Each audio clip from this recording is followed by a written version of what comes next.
bueno, para ello está aquí con nosotros, nos acompaña la maestra Perla Vázquez Pérez, rectora del Centro de Estudios Monte Fénix. Bienvenida, ¿cómo estás? Gracias. Buenos días, muy Perla. bien, muy Pues bien, muchas justo gracias. nos gusta tenerte aquí para platicar justo en este día que estamos conmemorando este Día Internacional, para hablar de esta iniciativa Escucha Primero. Platícanos de qué se trata. Sí, esta es una iniciativa de la Oficina de las Naciones Unidas contra la Droga y el Delito. Tiene ya varios años que se está implementando y la intención es justo poder tener este espacio de comunicación con los menores, y menores me refiero a niños pequeños, pero también a jóvenes, que pudiéramos tener ese puente de comunicación donde la intención es, bueno, hay un diálogo, una comunicación reflexiva, y más que la prohibición en el caso de jóvenes, de decir no consumas o no bebas, es más bien, bueno, ¿qué me tienes tú que decir al respecto? Y cómo juntos, ya sea como papás o como educadores, ¿no?, en las escuelas, podemos encontrar estrategias para la prevención del consumo de drogas, que ustedes saben es un problema a nivel mundial, Claro. ¿no? En el año, pues sí, hace justamente 31 años, la Asamblea General de la ONU se reúne y conmemoran y dicen que bueno, hoy va a ser el Día Mundial, ¿no?, Internacional contra el uso indebido de drogas, con la intención de que cada uno de los países miembros de esta unión pues hagan estrategias a nivel pues muy específico local, de la prevención, ¿no?, a nivel local, pero a nivel también internacional. La idea son las políticas públicas, desde el uso de las drogas ilícitas, pero en el caso, por ejemplo, de los medicamentos, que también hay un problema muy fuerte del mercado negro, bueno, pues tratar de controlar a nivel internacional, y la idea es la reducción de la demanda y de la oferta de drogas. Claro. Mencionaste ahorita una palabra muy importante, prohibición. Muchas veces cuando nos dicen esto no, esto está mal, esto no, esto está mal, nos causa más interés. Desafortunadamente, en la actualidad, cada vez hay más menores que utilizan drogas o están en contacto con el consumo de drogas.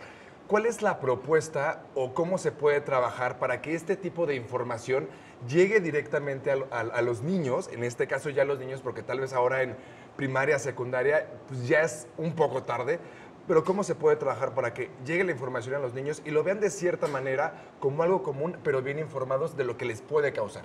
Sí, hay varias estrategias y sobre todo la idea es empezar a las edades más tempranas, incluso desde pues, las primeras etapas del desarrollo evolutivo de los pequeños.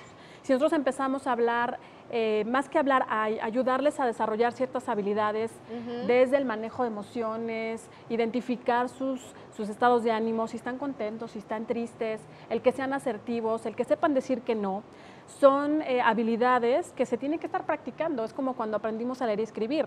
No solamente en el primer grado llevamos el abecedario. Claro. Fueron distintos aprendizajes que fuimos adquiriendo a lo largo de nuestra vida. En el caso de los menores, lo que hacemos es, pues, enseñarles, ¿no?, a cómo cuidarse. Lamentablemente, la droga está dentro y fuera de la casa. Y al hablar de esto, estamos hablando, por ejemplo, tabaco y alcohol, que son drogas legales, y no por ello menos dañinas. Entonces, enseñar a los niños que aunque esté encima de la mesa la copa de alcohol, de cerveza, lo que sea, ellos no tienen que tomarlo. Ellos tienen un proceso de desarrollo, tienen que aprender a ser asertivos, y además esto les va a ayudar a desarrollarse en otros ámbitos también de riesgo psicosocial, ¿no? Me llama mucho la atención justo cómo se llama Escucha Primero y cómo lo estás diciendo ahorita. O sea, al final del día no es tanto como dice Andrés, decirles no, sino escuchar cuáles son sus inquietudes, orientarlos acerca de eso y darles la información. Digo, al final del día, cuando son más niños, claro que evidentemente les tenemos que marcar más las reglas, pero cuando llegan ya a ser jóvenes, que tengan la capacidad de elegir, porque saben que esa no es la opción. Claro, sí, con los jóvenes es un trabajo muy hacia la reflexión.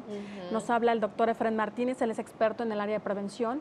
Allá en Colombia, ustedes saben, el problema es muy fuerte, entonces él es un experto en este tema.